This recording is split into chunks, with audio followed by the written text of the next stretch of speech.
Hace algunos años, no estoy seguro si sigue operativo o no, existía una zona en el centro de Lima conocida por ser el punto ideal para poder adquirir títulos universitarios. Azángaro. Títulos universitarios falsos, dicho sea de paso. La Universidad de Azángaro, exactamente. La policía hizo operativos en la zona, se llegó a demostrar, y creo que eso todo el mundo lo sabe, que ahí se expedían títulos universitarios de todas las universidades del Perú y de cualquiera de las carreras que uno pueda imaginar. Y eso me llevó a pensar, ¿en algún momento habré sido atendido por un doctor, por ejemplo, un médico graduado en la Universidad de Azángaro? ¿Habré entrado en un edificio cruzado por un puente construido por un arquitecto azangareño? ¿Habré conversado con un abogado en algún momento que su título era falso? Es terrible pensar en personas que desempeñan sus funciones para las cuales no han sido correctamente capacitadas y probadas. Esto puede ser fatal en muchas maneras. Imagínate que te atienda un doctor, tú llegas con una apendicitis, está en peligro tu vida y quien te va a atender es un doctor azangareño. ¿Cómo te sentirías? Ahora imagínate eso trasladado a la iglesia. Personas en las iglesias que están ejerciendo un liderazgo, pero no están correctamente capacitadas ni probadas para ejercer estas funciones. En otras palabras, tenemos en la iglesia de Jesucristo, en la iglesia de manera general, líderes azangareños. Líderes que no están en realidad capacitados y no han manifestado una vida correcta para poder guiar al pueblo de Dios. ¿Qué puede salir mal? Todavía un médico te mata, pero hasta ahí llega el asunto. Pero un mal líder puede llegar a enseñarte una mala enseñanza que te puede llevar a alejarte del evangelio, y eso, el fin de eso no es que dura algún tiempo, es eterno. La iglesia actualmente pasa por tiempos de crisis y muchos escándalos, y en buena parte es por la mala elección de nuestros líderes. Hoy vamos a ver cómo debe ser el liderazgo de la iglesia y quiénes son los que deben ejercer estos importantes cargos. Si tú eres líder de acá, si estás con tu chompa azul, tu polo blanco, con el logo de la iglesia, quiero que escuches con detenimiento este mensaje, porque obviamente es para ti. Pero si tú no eres líder, no significa, adiós pastor, esto no es para mí, porque hay mucho que tú también tienes que hacer. Si recordamos un poco lo que hemos venido hablando las semanas anteriores, Pablo le ha estado hablando a Timoteo cómo tiene que encargarse de ciertos asuntos que la iglesia en Éfeso está experimentando, algunos problemas. Uno de esos problemas son falsos maestros que están introduciendo fábulas y genealogías interminables, dijo Pablo. Otro problema que está sucediendo es el desorden que está habiendo en el culto público, en el servicio que hacen los hermanos reunidos. Y la semana pasada vimos cómo Pablo lista una serie de características que tienen que tener los obispos, lo que es lo mismo, los ancianos, los pastores, los que están dirigiendo una iglesia local. Ahora va a ser lo mismo, pero pensando en aquellas personas que ayudan a los obispos, que se les llama los diáconos. En este punto me gustaría hacer la misma salvedad que hice algunas semanas atrás. Yo sé que hay iglesias que enseñan que la mujer no puede tener ningún tipo de liderazgo, en lo más mínimo siquiera. Y aunque puedo respetar a estas iglesias, quiero argumentar nuevamente que hay evidencias más que suficientes para mostrar que en la Biblia se enseña y se muestra que hay mujeres que han ejercido liderazgo. Comencemos con los versículos 8 y 9. Leemos. Dice, los diáconos asimismo deben ser honestos, sin doblez, no dados a mucho vino, no codiciosos de ganancias deshonestas, que guarden el misterio de la fe. ¿Con qué? Con limpia conciencia. Esta es una lista que ya nos recuerda a la lista anterior, ¿no es cierto? Que vimos la semana pasada acerca de los obispos. Y es que en cierta manera hay muchísimas similitudes. Es más corta, pero no deja de ser también muy significativa. Recordemos que los obispos eran los encargados de dirigir la iglesia. Eran los supervisores, los que estaban a cargo de la responsabilidad de encaminar a la iglesia. Pero ellos no trabajaban solos. Juntamente con ellos había un grupo de personas de la iglesia que son llamados diáconos. La palabra diácono significa literalmente servidor, siervo, a final de cuentas. La palabra diácono servía para describir a cualquier persona que prestara un servicio. Y en el contexto de la iglesia, ese servicio se presta a Dios al servir a nuestros hermanos. Pero diáconos no solamente, diáconos es cualquier persona que preste un servicio. Por ejemplo, Jesús dijo que Él no vino para ser servido, sino para servir. Y esa palabra es diaconeo. Timoteo y Erasto en Hechos 19 son llamados diáconos, servidores del Señor. Y el mismo Pablo en Colosenses 1:25 se presenta a sí mismo como diácono, como servidor de Cristo.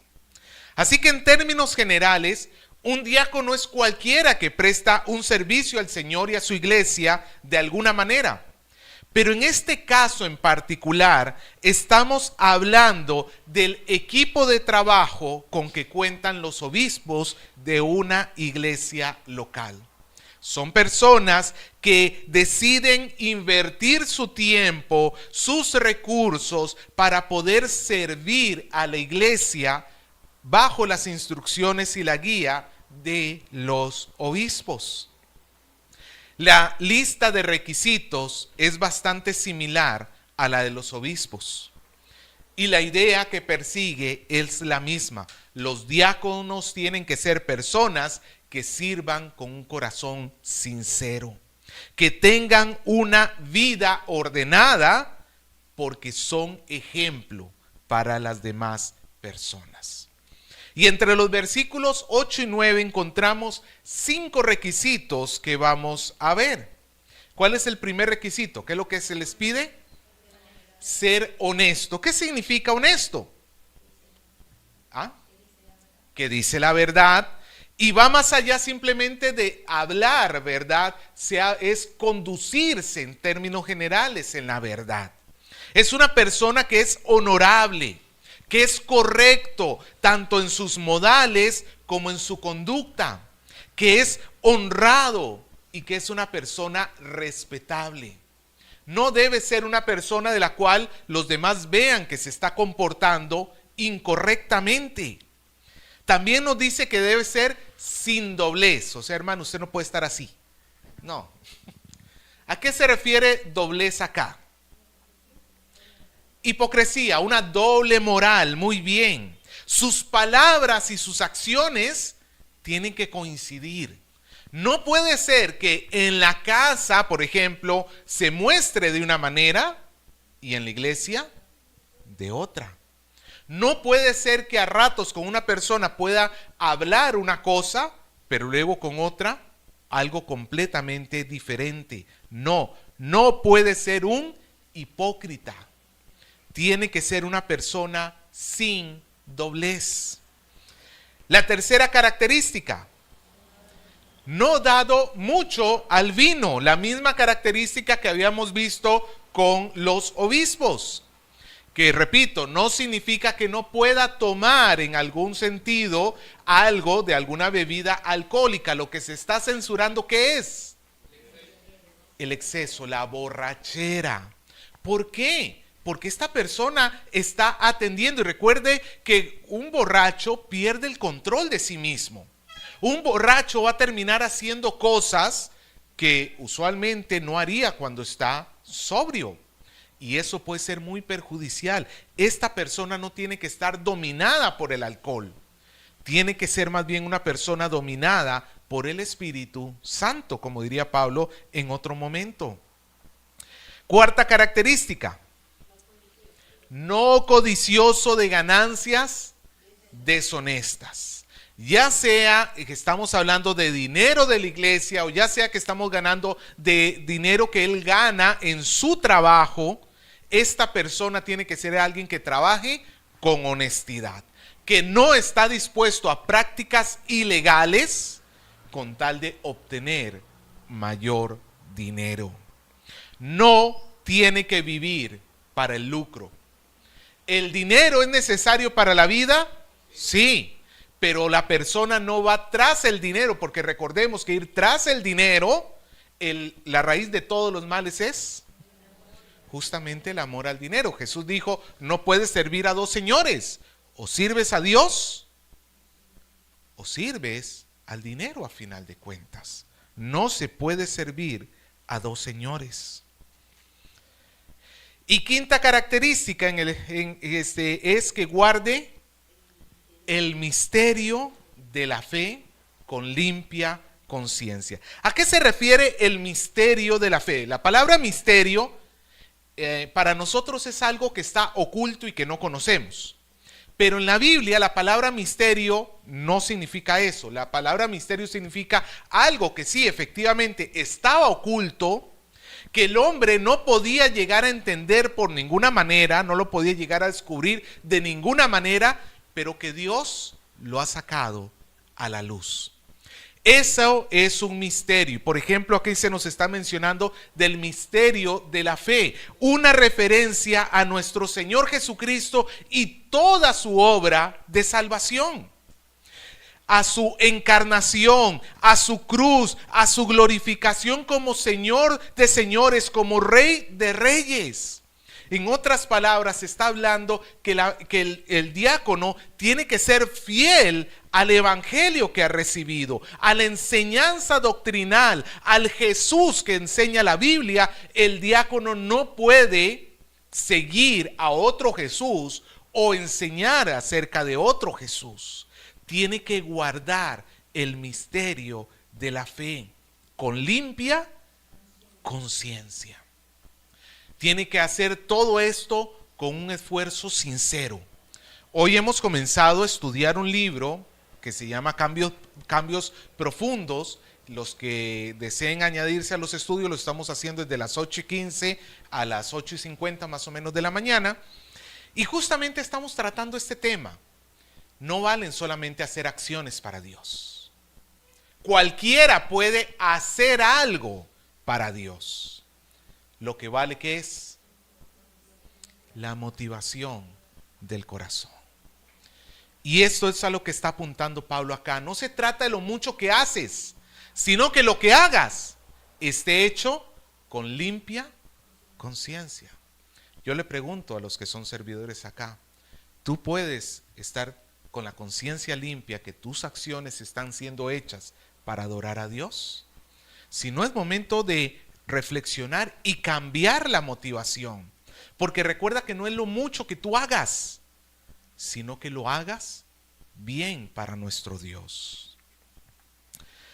Pablo cierra esta sección en el versículo 10 diciendo: y estos sean sometidos a prueba primero, y entonces ejerzan el diaconado si son irreprensibles. Pablo está diciendo básicamente que no puede ser posible que una persona llegue a la iglesia, ya sea que viene de otra iglesia o algo así, o es un nuevo convertido, que llegue a la iglesia e inmediatamente se le ponga a servir. No, ¿qué es lo primero que tiene que pasar? Tiene que ser puesto a prueba. tiene la iglesia que observar durante un tiempo su comportamiento. Tiene la iglesia que estar supervisando que esta persona está caminando en orden y solo entonces se le apruebe para que pueda pasar a ser líder, para que pueda pasar a ser servidor. Ahora llegamos a una de las secciones más difíciles de la carta, que es el versículo 11. Leo. Las mujeres asimismo sean honestas, no calumniadoras, sino sobrias, fieles en todo. La pregunta que hay que hacernos acá es, cuando Pablo dice las mujeres, ¿a qué mujeres se está refiriendo? Opción 1, a las mujeres, en otras palabras, a las esposas de los diáconos. ¿Ok? Esa es una opción. Opción 2, a las mujeres que van a ser diáconos, que ellas van a servir como diáconos.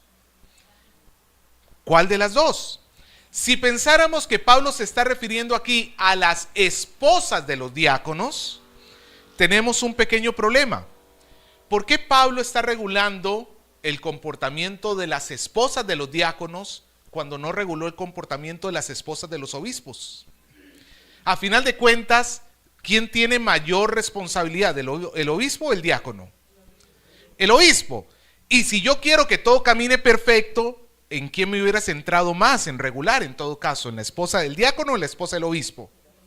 Hubiera sido más lógico también hablar en todo caso de la esposa del obispo para luego también hablar de la esposa del diácono.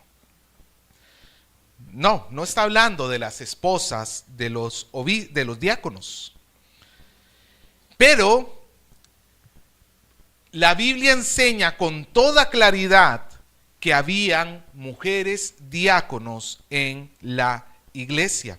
Le pido que me acompañe por un momento Romanos 16, versículo 1 y 2. Romanos 16,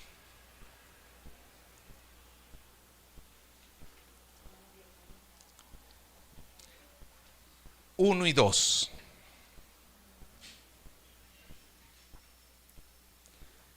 Pablo está despidiendo ya la carta a los romanos y él dice: os recomiendo además a nuestra hermana Febe, la cual es diaconisa. En realidad utiliza la palabra diáconos. En griego en ese momento no existía un masculino y un femenino, era diáconos. La cual es diácono de la iglesia de Cencrea. Que la recibáis en el Señor, como es digno de los santos, y que la ayudéis en cualquier cosa en que necesite de vosotros, porque ella ha ayudado a muchos y a mí mismo. Febe es llamada diácono. Es una mujer que efectivamente funciona dentro del diaconado de la iglesia.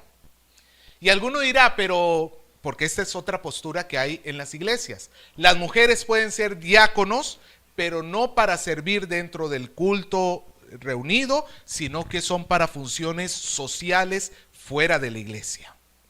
El problema es que cuando se tradujo Romanos 16, 1 y 2 al latín, por ejemplo, se utilizó la misma palabra para designar a los ministros oficiales de la iglesia, a los que están sirviendo dentro de la iglesia. Así que, por lo menos para los primeros traductores de la Biblia, era claro que Febe era diácono en todo el sentido de la palabra. No solamente una mujer que servía a los pobres, a los necesitados, a los niños, como una obra social de la iglesia, pero no involucrada en el servicio a la iglesia. Era alguien que servía dentro. Es más, si revisamos documentos históricos antiguos, vamos a encontrarnos historias sobre Febe. Por ejemplo, en el siglo IV, Teodoreto, Dios santo, pobrecito, Teodoreto de Ciro escribió sobre Febe. Y Teodoreto de Ciro dijo, y abro aquí cita: dijo así: Él, hablando de Pablo, abrió el mundo para ella en cada tierra y mar que se celebra, porque no solo lo hacen los romanos y los griegos la conocen, pero incluso también los bárbaros. Parece que Febe viajó mucho y proclamó el evangelio a tierras extranjeras, donde efectivamente ministró como evangelista. Y si eso fuera poco, en el siglo II, Orígenes escribió también sobre Febe. Este pasaje enseña con autoridad apostólica que las mujeres también fueron nombrados en el ministerio de la iglesia, en el que el oficio de Febe se realizó en la iglesia de Cencrea. Y por lo tanto, este pasaje enseña que las mujeres deben ser consideradas ministros en la iglesia. Febe es un claro ejemplo bíblico de una mujer que servía en su iglesia. Pero tenemos otros ejemplos. En Filipenses 4, 2 y 3, Pablo habla sobre Evodia y Síntique. Y dice que estas mujeres son compañeras de él en el evangelio, juntamente con otros de sus colaboradores. En Hechos 18, 26 se nos habla de las hijas de Felipe, el evangelista, y que estas mujeres profetizaban relacionado con el ministerio de la palabra.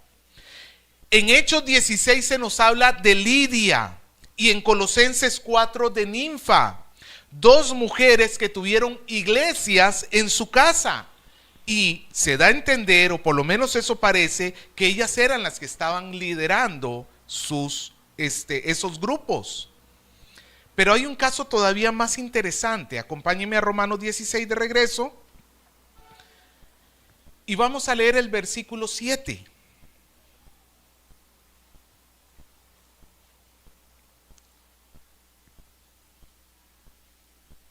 Romanos 16, 7. Saludad a Andrónico. ¿Y a quién más? Y a Junias, mis parientes y mis compañeros de prisiones, los cuales son muy estimados entre los apóstoles y que también fueron antes de mí en Cristo.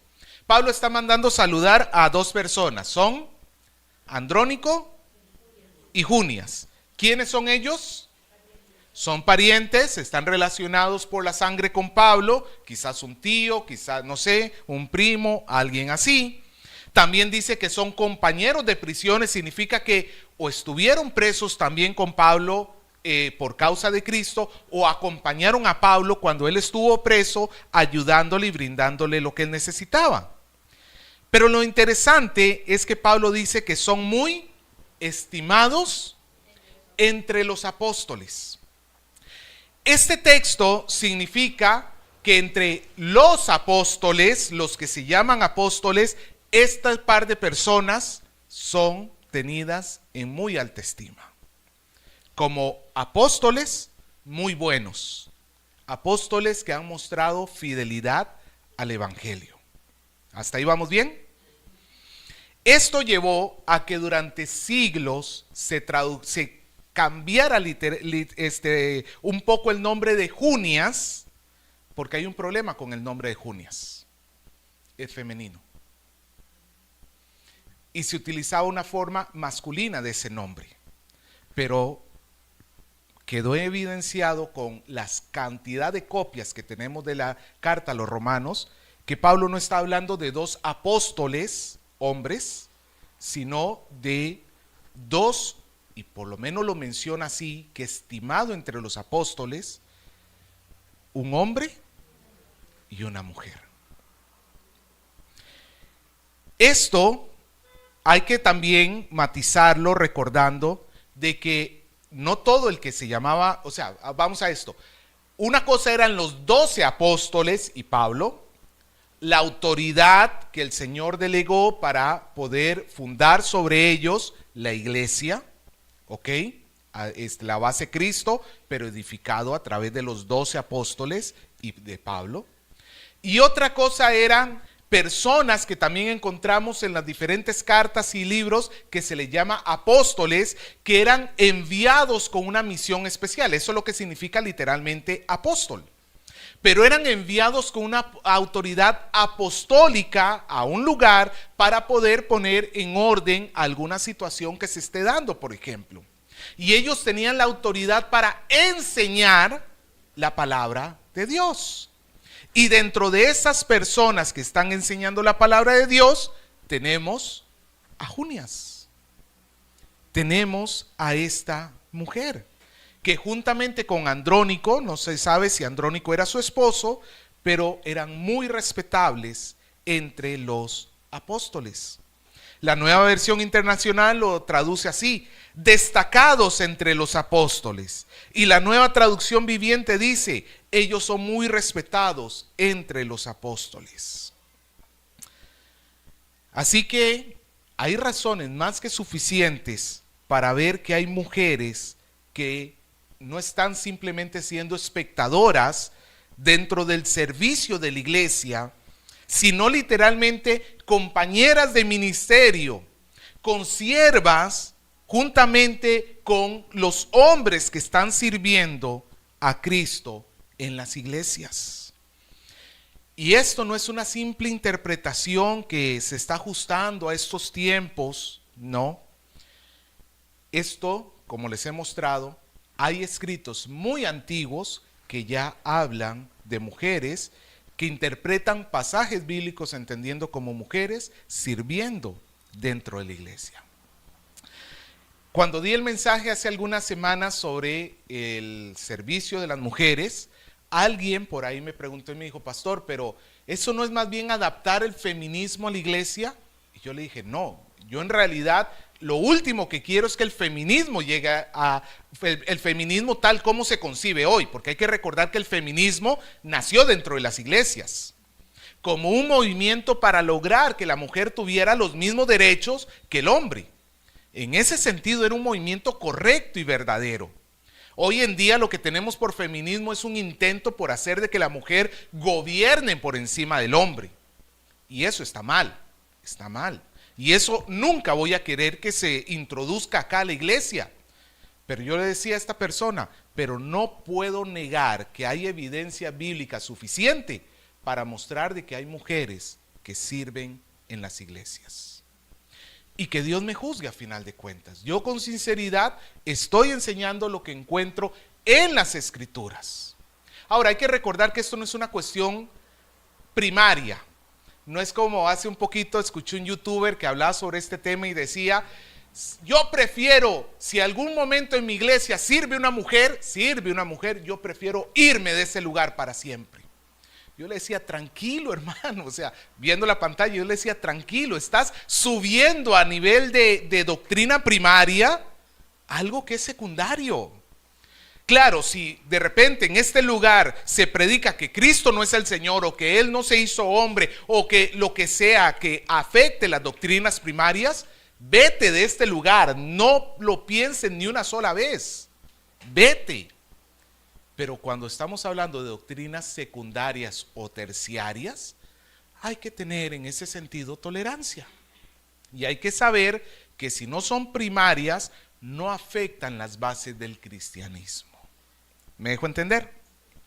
Pero continuemos, ahora sí, con nuestro mensaje. Para las mujeres que estaban sirviendo en Éfeso, Pablo tiene 4 requisitos adicionales. Pablo dice que ellas tienen que ser honestas, recalcando lo que ya ha dicho los diáconos. Segundo, no tienen que ser calumniadoras. Literalmente significa no un diablo. Usa la palabra griega diablo, porque ¿qué significa diablo? Calumniador. Estas mujeres no deben ser calumniadoras, no deben ser chismosas. Tienen que ser también sobrias. Esto se le había pedido también a los obispos, personas que estén en control de sí mismas, que no estén guiados por los placeres carnales, que no vivan en excesos, que sean moderados y equilibrados. Y también se les pide que sean fieles en todo. Significa que tienen que ser personas dignas de confianza, que sean personas transparentes y sinceras. Y alguno preguntará, ¿y por qué Pablo le está pidiendo esto a esas mujeres? ¿Por qué no se lo pidió a todo el mundo? La razón posiblemente puede ser porque justamente hemos visto en el sermón cuando hablamos sobre aquella mujer que estaba enseñando mal en la iglesia, que al parecer la iglesia en Éfeso tenía un desorden en medio de sus mujeres. Y Pablo lo que está haciendo es subrayando las acciones que esas mujeres en particular tenían que tomar en cuenta, y la iglesia en particular. Es como cuando tú inyectas o tú das una medicina para lo que te está doliendo en particular. Lo que tú buscas es atacar ese problema en particular. Es lo que está haciendo Pablo acá, aunque estos requisitos son también aplicables para todo aquel que sirve al Señor. Pablo pasa al versículo 12, otra vez ahora para enfocarse en los dos grupos de hombres y mujeres. Versículo 12. Los diáconos sean maridos de una sola mujer, que gobiernen bien sus hijos y sus casas. Y aunque solamente se mencione maridos de una sola mujer, es lógico que también las diaconisas tenían que ser mujeres de un solo marido. Lo mismo que hablamos sobre los obispos, esto significa fidelidad conyugal. Significa que si está casado, tiene que ser fiel a su pareja. No puede ser una persona que saque los pies del plato, ni siquiera, amado hermano, con el pensamiento. Y yo sé que nosotros no podemos ver lo que hay en sus pensamientos, pero usted juzgue sus pensamientos. Usted mire lo que usted está pensando. Y también se les pide, al igual que los obispos, que gobiernen bien sus casas. Recordemos que esto no significa que tengan hijos perfectos. No significa que los hijos no tengan que cometer ningún tipo de error en sus vidas. No. Lo que significa es que el diácono, sea hombre o sea mujer, haya cuidado a sus hijos. Se haya preocupado de que sus hijos por lo menos conozcan la palabra de Dios, los haya amonestado cuando hayan hecho algo incorrecto y los haya criado en la disciplina y amonestación del Señor. Si es que sus hijos están en edad de ser disciplinados cuando ella es cristiana, cuando esa persona es cristiana. Porque un diácono que llega a ser cristiano a los 50 años, sus hijos pues ya están mayores. Y ya ahí no le podemos contar y decir, no, pero tú no criaste a tus hijos en el Señor. ¿Cómo los iba a criar si no conocía al Señor en ese momento? Lo que hay que ver es desde el momento en que se convierte, como también lo hablamos la semana pasada. Finalmente, Pablo muestra la razón por la que los diáconos deben exhibir estas virtudes. Versículo 13. Porque los que ejercen bien el diaconado ganan para sí, ¿qué cosa? Un grado honroso. Servir a la iglesia, aquellos que están sirviendo a la iglesia y lo hacen bien, ¿qué ganan de toda la iglesia? Honra. Honra. La iglesia tiene que ver positivamente y con amor y con afecto, con respeto, a aquellas personas que están ejerciendo bien su servicio en la iglesia. Tienen que apreciarlos y amarles, porque estas personas están buscando servir a la iglesia. Pero es una persona que sirve bien, no una persona que sirve, una persona que sirve bien, que está cuidando su corazón, que está luchando contra sus pecados, que está centrándose en mostrar amor sincero a la iglesia. Cuando alguien sirve de esta manera, la iglesia tiene que tener un buen concepto de esta persona. Ponerlo en una posición de nobleza, por decirlo así, no significa de reinado. sino de que es una persona noble. Tenerle estima, respeto a esa persona. Ponte a pensar, este local ha sido limpiado por alguno de los siervos. ¿Tú aprecias lo que hace un siervo que ha limpiado el lugar donde estás sentado? Hay un siervo que arriba está cuidando a tus hijos. ¿Tú le has agradecido algún momento por cuidar a tus hijos mientras tú estás aquí sentado? Hay siervos que te han recibido en la puerta y que te están ayudando durante el culto con mujeres. ¿Tú en algún momento te has puesto a valorar su esfuerzo? O cuando te dicen, siéntate acá, ¿tú quién eres para que me digas dónde me siento? Hay siervos que están cantando en la alabanza, que han tenido que ayer separar horas para venir y ensayar. ¿Tú valoras lo que estás haciendo? Yo no voy a las cantaletas porque eso está de más.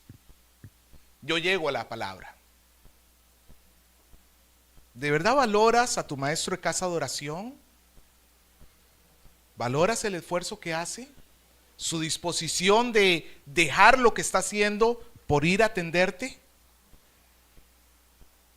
¿Lo estás valorando? Dice la palabra de Dios que el que presta servicio tiene que ser puesto, gana un grado honroso, tiene que ser apreciado y respetado por la iglesia. Ahora, siervos,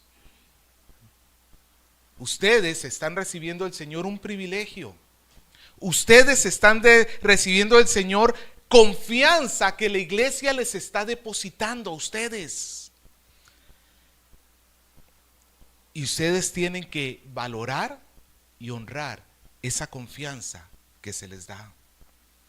Cuando un líder de la iglesia es infiel a su llamado, es un terrible golpe para la iglesia. Y es un obstáculo incluso que le puedes estar poniendo a personas que se estaban acercando a Cristo. Por tanto, amado hermano, insto a todos, siervo o no siervo, que se tomen muy en serio lo que es el servicio en la iglesia. Que cuides a los que sirven. ¿Oras por los hermanos que te ayudan? ¿Oras por ellos en tus tiempos de oración? Tan siquiera. ¿Lo estás haciendo? Cuando los ves equivocarse, porque se equivocan, no son perfectos. Guardas eso en tu corazón y ya ves que tanto me... Y vas por ahí criticándolo, diciéndole a los hermanos, pero mira cómo se está comportando fulano, pero mira cómo se está comportando sutana. O vas y en amor le dices, hermano, quiero conversar con usted. Lo que has hecho ha sido una mala actitud y por amor te lo digo, porque quiero que sirvas en excelencia al Señor. ¿Cuál ha sido tu comportamiento cuando ves una falta delante tuyo? Amado hermano, nosotros tenemos que apreciar y cuidar a nuestros siervos. Y los siervos tienen que apreciar y cuidar la confianza que se les da. El versículo 13 termina diciendo una frase que es algo complicada de traducir. Literalmente la Reina Valera dice que ganan mucha confianza en la fe que es en Cristo Jesús. Por ejemplo, la Biblia de las Américas traduce este versículo así: pues los que han servido bien como diáconos obtienen para sí una posición honrosa y han ganado y gran confianza en la fe que es en Cristo Jesús. La pregunta es, ¿qué significa eso que han ganado confianza? Significa que un buen servidor es recompensado por Dios de dos maneras. Como lo hemos dicho, ha ganado un cargo honroso y ha ganado confianza de parte de la iglesia del Señor. Pero, ¿qué significa ese ganar confianza? Significa que la persona ahora dispone de una confianza que antes no tenía. La gente va a apoyarse en él. la gente te va a comenzar a ver como un ejemplo a seguir. Te va a ver y va a decir en cierta manera, consciente o inconscientemente, el hermano fulano, la hermana sutana, yo quiero seguir ese camino. Para los adolescentes, complétenme este dicho. Un gran poder conlleva una gran responsabilidad. Eso lo dijo el tío Ben de Spider-Man. Por eso sé que ellos lo saben. Un gran poder conlleva una gran responsabilidad. Mantente consciente de eso. Si la iglesia te está depositando su confianza, sé fiel a esa confianza. Así que, amados hermanos, les invito para examinarse a sí mismos. ¿Estás tomando en serio el ministerio en tu vida? ¿Estás demostrando una vida de santidad? ¿Estás dispuesto a negarte a ti mismo para servir a la iglesia? ¿Estás luchando contra el pecado en tu vida? Si no estás tomando en serio el ministerio, lo mejor es que des un paso al costado. Lo mejor es eso. Pero si tú aceptas el llamado que Dios te está dando, como iglesia estamos para ayudarte y para cuidarte, para animarte.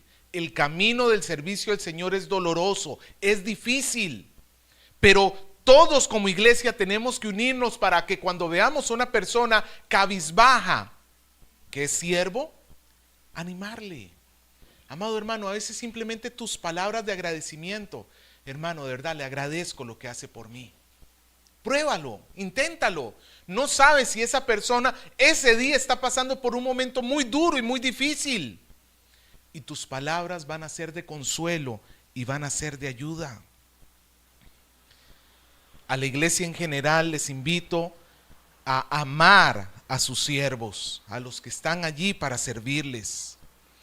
No los tengas en poco. Trata de demostrar tu amor hacia ellos. Trata de evidenciar que tú los aprecias y en tus tiempos de oración, ora por ellos. Vela porque estas personas estén cuidadas. Y si encuentras en ellos un pecado, siéntate y habla con esa persona. Habla con él. Eso es un acto de amor. Es desamor callarse. Es desamor chismear. Pero es amor sentarse y decirle, hermano, necesito conversar con usted. Recuerda esto, y con esto termino. Ser diácono es algo honroso. Pero es necesario que el diácono tenga una excelencia moral probada. Es necesario que nos esforcemos mucho más de lo que estamos haciendo, todos nosotros.